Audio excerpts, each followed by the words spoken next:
Hi everyone, welcome back to part 3 of the high-tech planted aquarium.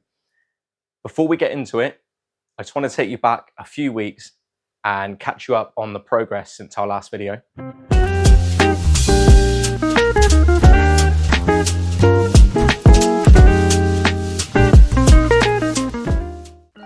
So as you can see, we went through a stage where there was quite a lot of algae growth. I think it's important to show this to you because sometimes you don't get to see this part.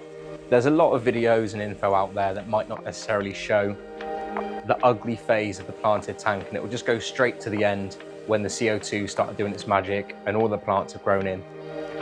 And it would be easy to think that you've made a mistake when you see all of this algae growth coming in, and maybe some people might even break the tank down and start again.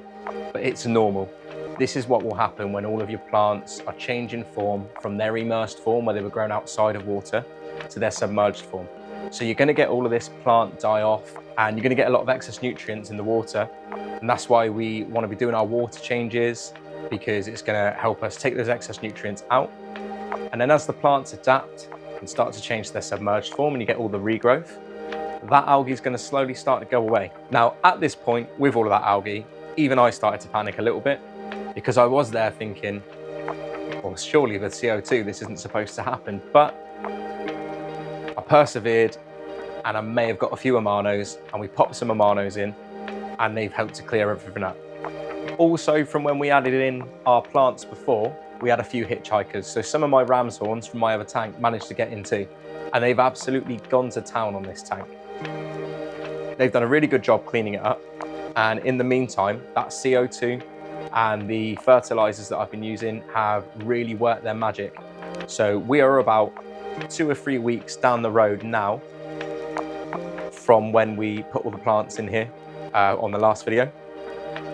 And let's take a closer look and see how it's all doing.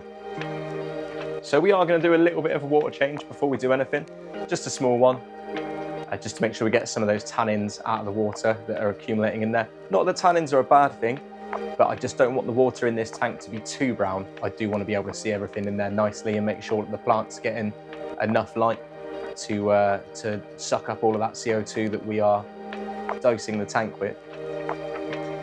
And I'm sure you'll agree, it does look quite different from the last time. All of that boost is really settling in nicely here on the wood. And that polysperma at the back, the hygrophila, is growing incredibly fast. You can almost tell the difference with every day that goes by. The Rosea australis is also doing incredible.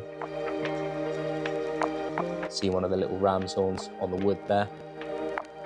The guinensis is starting to take off too, but like I said, that polysperma is just doing amazing. The Pinnater feeder hasn't quite taken off yet, but it is starting to get some new little leaves. The Cryptolosa was covered in algae, but now it's not. And the Hygrophila lancea chai has retained its colour and looks like it's growing nicely too. The Nymphoides, I think, is doing great. And the other crypts are also growing nicely. Since the last video, we did also upgrade from that nasty plastic looking one for the CO2 diffuser to this lovely steel one to match the stainless steel pipes. So that's an update on the plants. I do just want to do a quick bit of a water change on this tank before we do anything. Nothing too major, but just to get rid of some of that biofilm on the top. And like I said, get rid of some of those tannins in the water as well. But there is quite a bit of biofilm accumulating on top of here.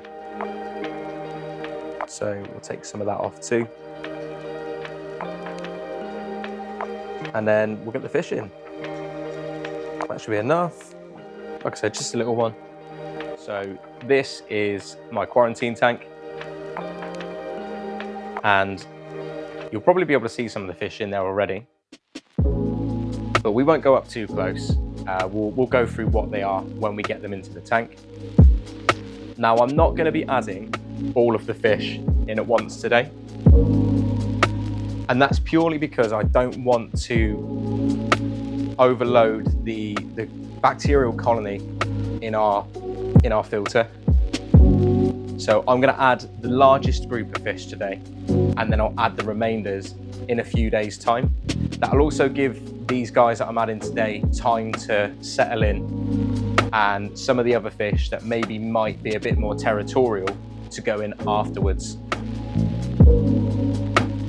But don't worry, that's only going to look like a few moments to you guys. I think maybe I'll catch these and we'll come back when I've caught all of them. So I've managed to catch fish finally. They were a lot quicker than I thought they would be, but let's get them into the tank. This is what you've all been waiting for. I'm sure some of you eagle-eyed viewers might have already figured out what they are.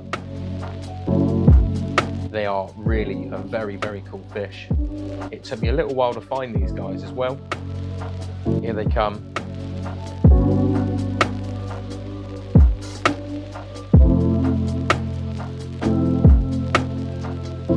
So these are red neon blue eye rainbow fish, or the Latin Pseudomugil luminatus. And these are really, really cool fish. So they're a nice schooling fish.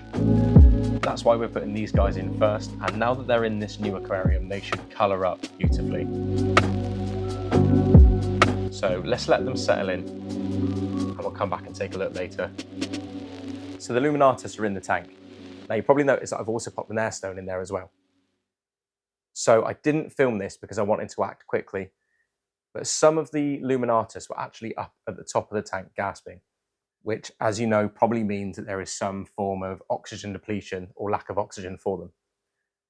So the first thing I did immediately was grab an air stone and chuck it in there. Now, luckily, I've got quite a few friends that have used CO2 setups before. Now, this is my first time. And although I had turned the CO2 off prior to adding the fish, there was probably still a decent amount of CO2 present inside the water of the tank.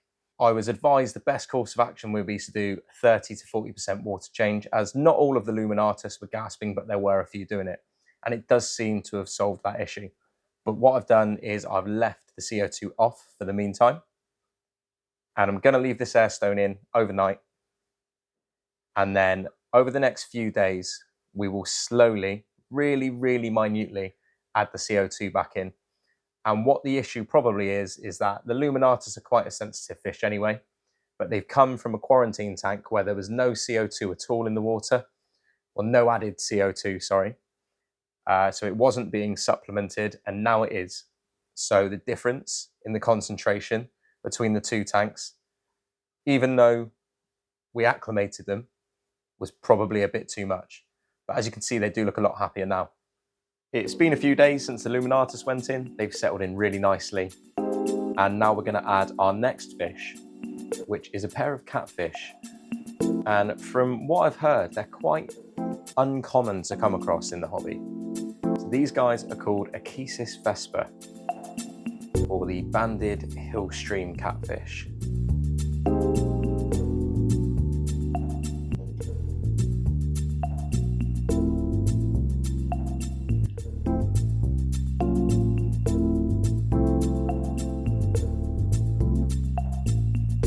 And then our last fish is a lovely group of peacock gudgeons.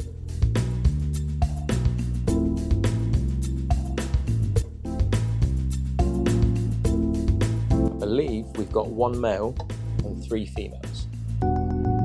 There they are.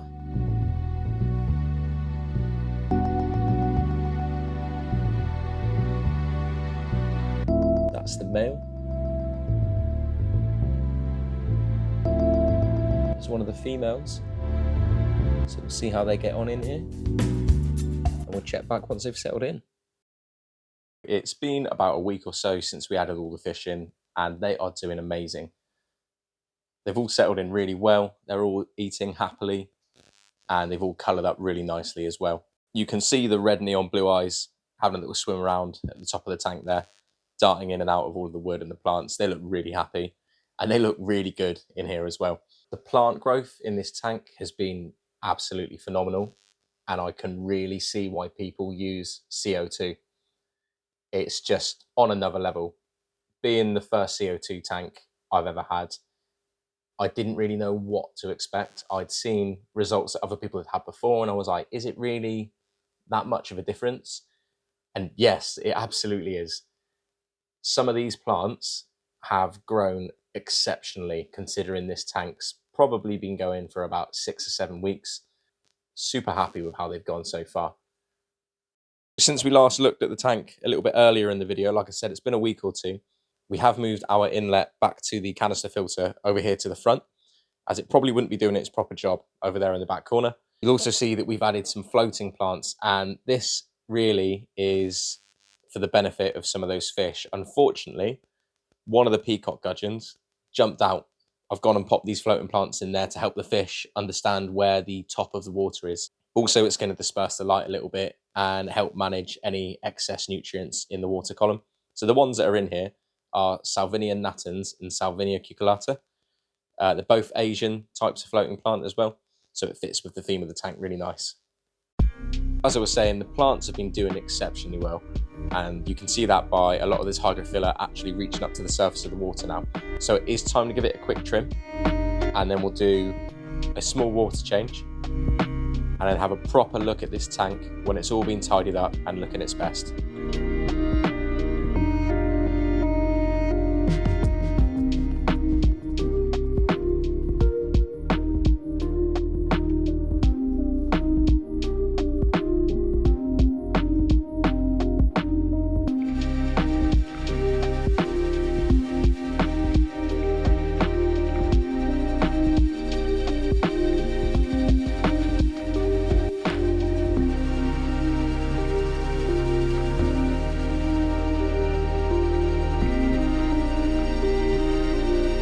The two main plants that we were just cutting then were the Hydrophila Rosea australis and the Hydrophila polysperma.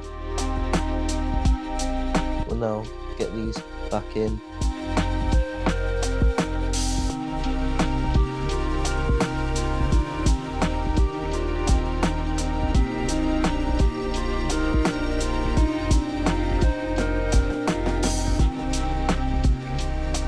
That's a nice bunch of Hydrophila at the back, all trimmed down now.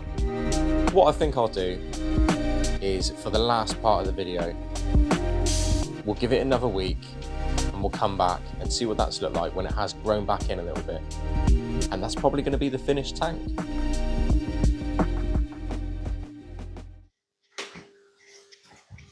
So overall, I'm really happy with how this went. And as far as planted tanks go, I don't think at my level I could have done much better than this, so I am really happy with it. Everything's growing really well. Our fish are seeming to enjoy everything, swimming around happily and displaying some lovely behaviour. It's definitely been a bit of a journey, this being our first CO2 tank, and it hasn't been without its issues, but I'm glad that I've been able to bring you along for the journey and show you those issues, and maybe somebody else who starts up their first CO tank will be able to be better prepared if they run into those same situations. I'd like to say that this tank is finished, but as we all know, even after we think we've put the final parts of a tank together, there are always sometimes things that we end up adding or slightly changing. And I think, to be honest, this tank is only going to evolve. There will be more plant trimming and maintenance and replanting, and it's just going to get more and more dense and become that true jungle look. And I can't wait for it to look like that either. It's going to look great. I hope you've enjoyed the build of this tank. And this isn't the end. There's going to be one final part to this series, but it is going to be a little while off. So come back in the new year, because we're going to be taking this high-tech tank to the next level. And that's what's going to set this tank apart from all of the other high-tech tanks. And for those of you that like to keep an eye on your tank a little bit better, like your gadgets, you're really going to enjoy this. I'm not going to say anything more than that because I don't want to ruin the surprise. But look out for the final part of this series where I will reveal all. But for now, I'll leave you with some footage of the fish and the tank, and I'll see you in the next one.